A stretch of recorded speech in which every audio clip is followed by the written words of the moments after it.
Revers diplomatique. La candidature de Macky Sall au poste de secrétaire général de l'Organisation des Nations Unies (ONU) essuie un rejet massif. Au moins 20 États africains torpillent l'ambition de Macky Sall à la tête de l'ONU, révélant une fracture diplomatique majeure au sein du continent.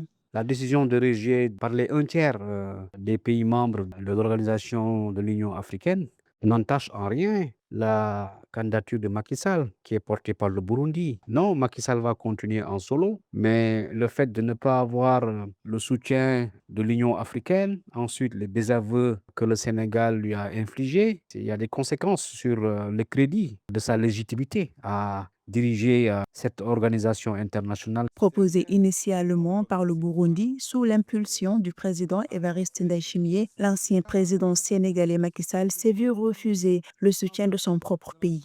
Le 27 mars 2026, Dakar a publié une note affirmant n'avoir à aucun stade endossé cette candidature. Ce désaveu contredit l'initiative du Burundi en rappelant qu'une candidature aux Nations Unies doit être formellement appuyée par l'État d'origine. Le Sénégal se désolidarise de la démarche du président de l'Union africaine et isole davantage Macky Sall sur la scène internationale. Le président Évariste Ndayishimiye a abusé, peut-on dire, de son statut de président en exercice de l'Union africaine. Il ne s'est pas concerté avec ses pairs, d'abord, au dernier sommet de l'Union africaine. Maintenant, il a fait un raccourci, comme on dit, et il a imposé cette décision silencieuse qu'il a introduite il y a 48 heures. Et malheureusement, ça n'a pas tourné en faveur de Macky Sall. Macky Sall, l'ancien président sénégalais, n'est plus candidat de l'Union africaine. La course à la succession d'Antonio Guterres s'annonce désormais entièrement ouverte et pleine d'incertitudes. L'Afrique, qui avait pour objectif de s'unir